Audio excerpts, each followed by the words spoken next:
I'm getting dive bombed here.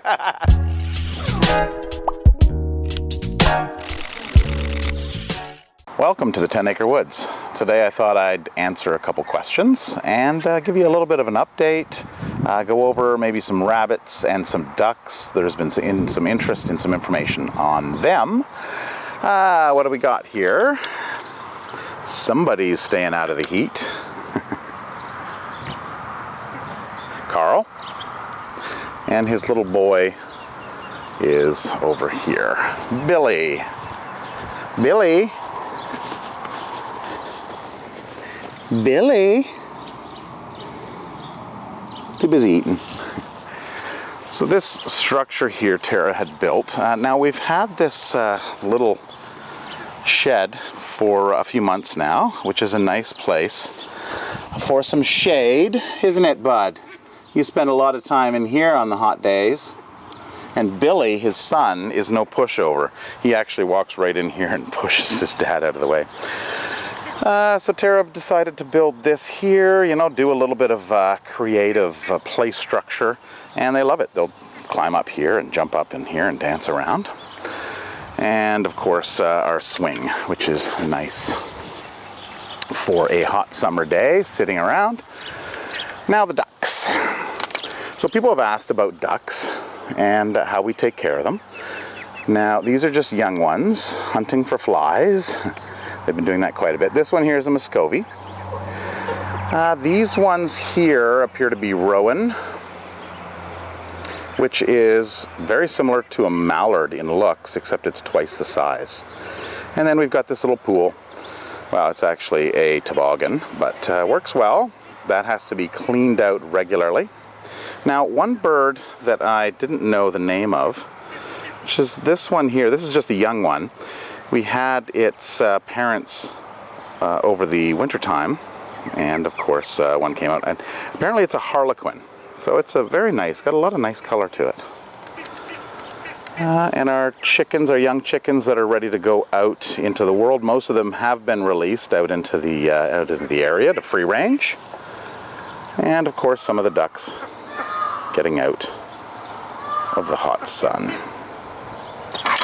So one question that I've been answering quite a bit in the last week, I have no idea why now, and all at once, but how many acres do we have here? How'd you come up with the name for the 10 Acre Woods? Well, we actually do have 10 acre. To be exact, it's 9.91 acre, but thought I'd round it up. And the way we came about this is when we moved out to the property in 2001, my son Braxton was just getting into grade 1, and we decided that we would, throw him a birthday party. And I had some software, some Winnie the Pooh software, Disney software, and I threw it on the computer, and it was pre-populated with come to the 100 Acre Woods for Christopher Robin's birthday party with Tigger and have a bouncy trouncy time, something to that effect. And I thought, well, we've got 10 acres here, so I just dropped a 0, and it read, come to the 10 Acre Woods for Braxton's birthday and have a bouncy trouncy time. And that's pretty much how the name the 10 Acre Woods was born. So now you know. All right, so it is 30 degrees Celsius out, 30 plus. Everybody's kind of winding down in the afternoon here, just kind of chewing. Hey, Barack?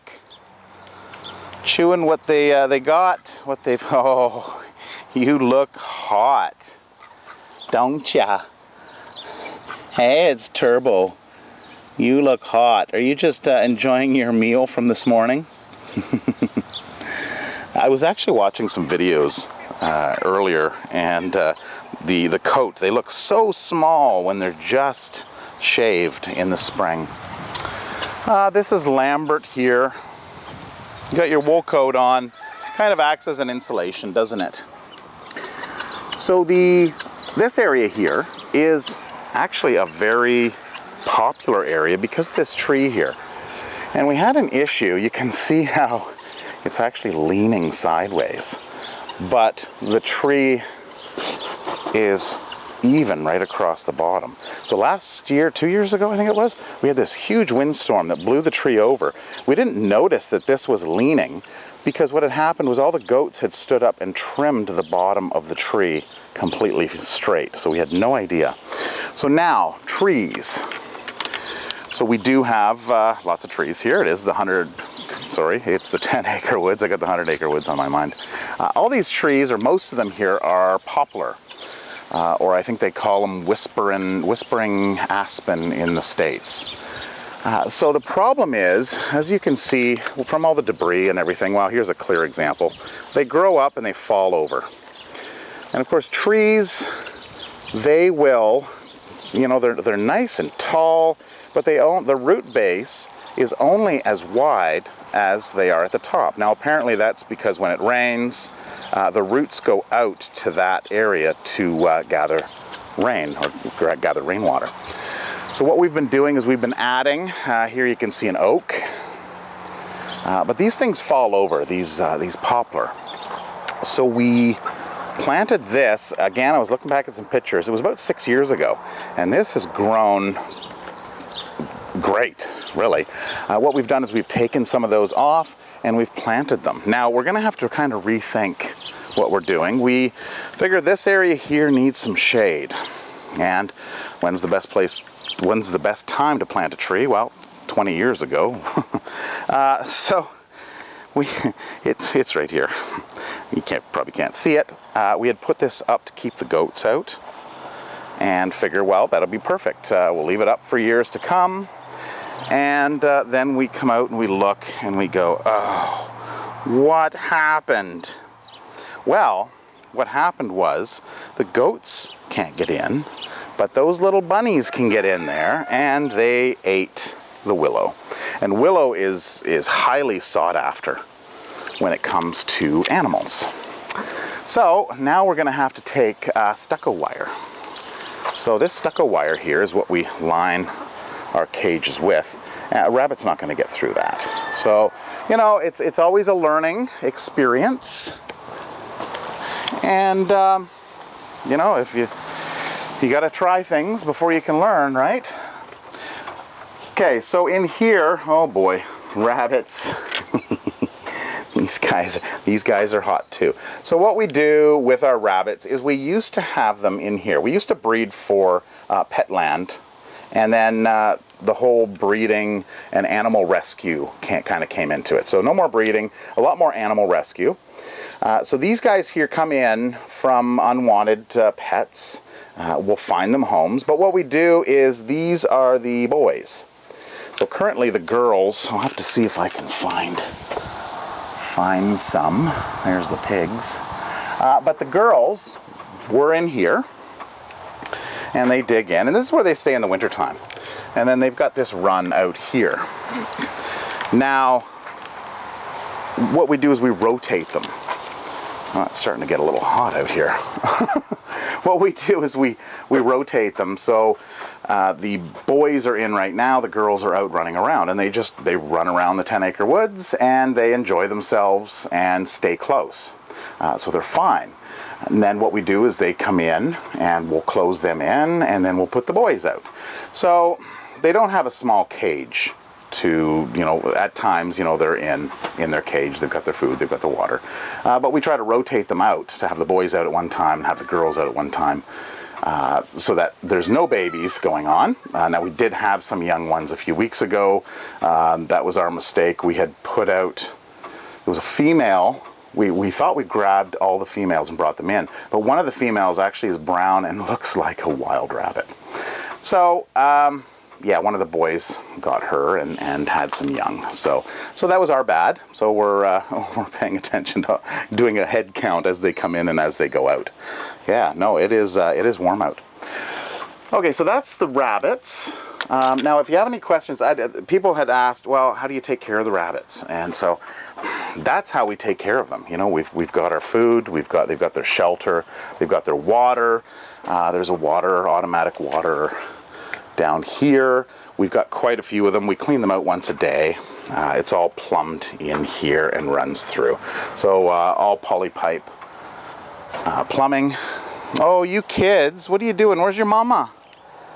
These are the two youngest ones. Where's Velvet, your mama? and Drake. So of course Drake is a very interesting duck. Now Muscovies, probably one of my personal favorites. You know, initially they don't look so pretty to look at, but they are extremely friendly. Hey Drake, are you gonna talk? Are you gonna put up your head? His little, his hair on his head, well I guess not hair, his feathers on his head. Hey Drake, what are you doing? What are you doing? Is it too hot? So Muscovies are native to more equatorial regions. They cannot stay out in the wintertime, so they actually have to go inside. The other ducks stay outside. So the next one are the geese. So somebody had pointed out in one of the last two videos, I think it was, they said, oh, you have geese. I said, yeah, we have geese. They said, oh, you have Canadian geese.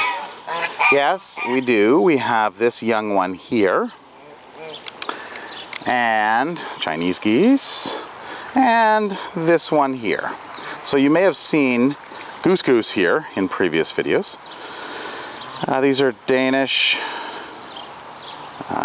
or Pilgrim, we're not quite sure, but they're white. Either white Danish or white Pilgrim. So if you guys want to correct me on this, go for it. They look very similar to what I can Google, except for different colors. Now, goose, and the other one. So the law is you cannot contain a wild animal, so he is not contained. He is here and hangs out with our geese. So there's been quite a bit in the news, you know, here and there about people having geese, Canadian geese. Now, the whole idea is they don't want people to go and steal wild animals and raise them as their own. Well, Goose can leave anytime he likes, but he tends to hang out here. So the story on those two Canadian geese, they were actually both dropped off here. And they were wandering along the side of the highway, Goose last spring, and the new one just this past spring. So they scooped it up. There was no other mama or kids or goslings around.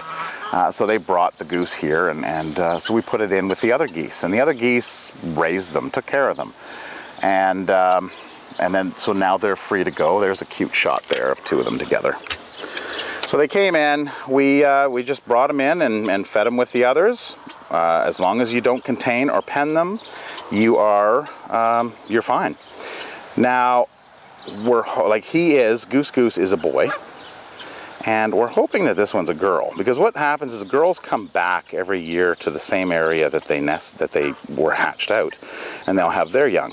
So it'd be really cool if, you know, they flew off in the fall together, and then they came back next spring and had a bunch of little ones. So that would be very interesting.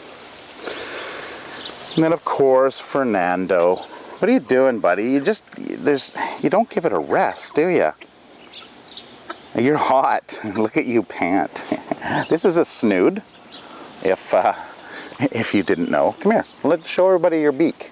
Oh yeah, there you go. That's a snood. And that will actually shrink down when he goes to eat or drink. So he only elongates it in the event of showing how pretty he is, right, buddy? At first, you're not all that pretty, but you grow on people. What do you want? What is it? Hey? I don't know what she wants. You probably want some food, hey? Where are you? There you are. So how do we set up our pens? Well, if you've gone back to some videos, some of my earlier videos, you'll see where we were set up. It was just this pond area. It was all kind of, there's still not a whole lot of grass here. We haven't seeded this, by the way. We put out hay, and it actually seeds on its own. So originally we had that small area in there as a pen, and then we brought it out to equal with the building here. We brought it out across here, and then we expanded it out in the next stage out around the pond. And then from there we took it out to the back, and then we opened up that side, and then we opened up the front. So what I'll do is I'll put that in an aerial photo so you can have a look at that. So the first stage was, of course, the smaller area right in the front, moving out, expanding outwards, and then again outwards to around the pond.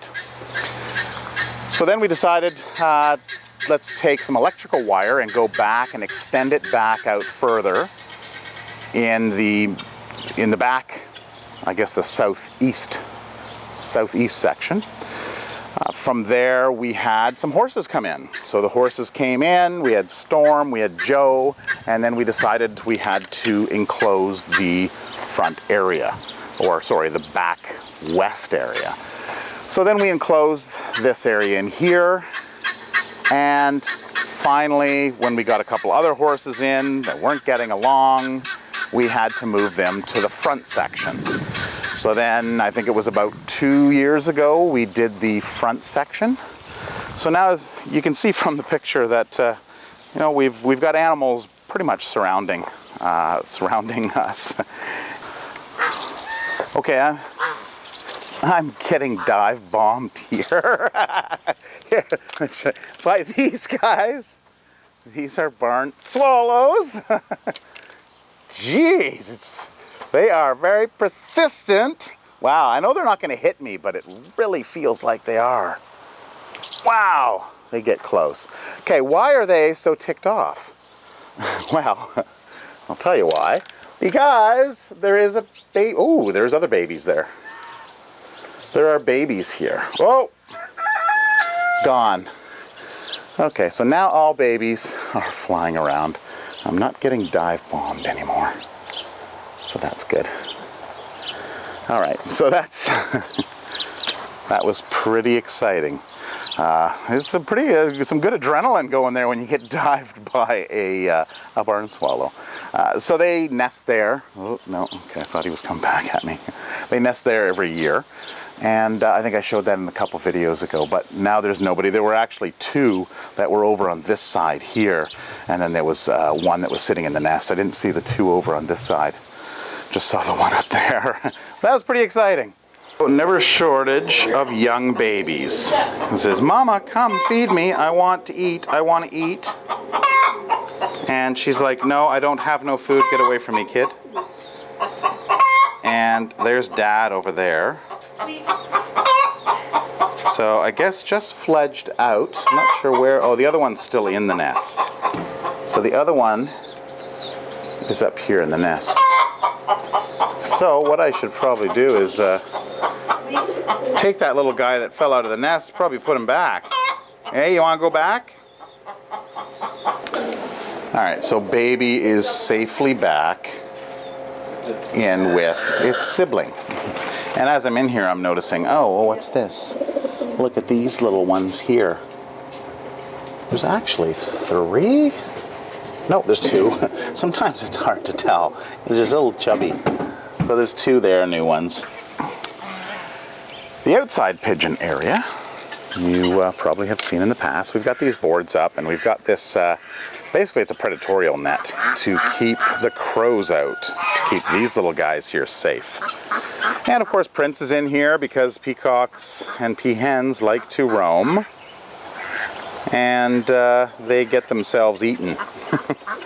So there's Prince there. You can see Fernando eating out of his, or drinking out of the automatic water feeder on that side. And then of course they have one in on this side as well. And that's how that works. Now these 2 kids here. Hey kids, I found your mom. She's inside.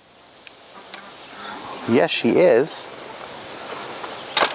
Hey, oh, sorry. Did I disturb you? Oh. You guys. So what kind of goats are these? Well, Velvet, which is their mother, is a boar cross. I don't think she's a full boar. So these are boar pygmy crosses. And you can tell by those little Dumbo ears that come out. The other ones stand straight up, and these ones they kind of flop down most of the time. They have Actually, they're kind of in between, so the Dorper flops right down, the pygmy goes right up, and these guys are halfway. And they're just sitting in the sun enjoying their cud. Ducks. Oh, There's Prince. Yeah. That's it? Just want to let everybody know you're there? Okay, getting back to where I was heading. These two girls in here, which we call the chatty Cathies, because Muscovy ducks are that way. They're very social, and that's what makes them so interesting. So they've been sitting in here, if I recall correctly, Muscovy ducks have a 32 or 35 day gestation. I'm a little off right now. They have a longer gestation, so the eggs in there should be soon. Now they've both been sharing this nest, and they've been doing it very well. They haven't been coming out much to get water or food, and that's the way ducks do it. They just they head out to get their food, and then they get back in, get their water, get back in, and sit. Right? Good girls. We'll have to check back with you next week. I'm hoping that next week you'll have some little ducklings. We'll see. So if you're following the channel, you would have seen that I posted a video called Manitobaville 2017. I actually did that a couple weeks ago. I put it under a private link, submitted it. It's a contest here in Manitoba for rural properties or rural towns to submit a video about their community and how $25,000 can improve their community. So that ends in, it's the 29th today, so it ends on the 4th. So if you're, I don't know if you can vote out of country, but I know you can vote across Canada, so it'd be much appreciated. Have a look at the link in the description for Manitobaville, and have a look and see what you think. So I made a video, posted that, and I made top 10. So I'm in the top 10, and it's now down for voting. So we'll see what happens, and if we can get that, then we're closer to put in a skate park for the teens of the community.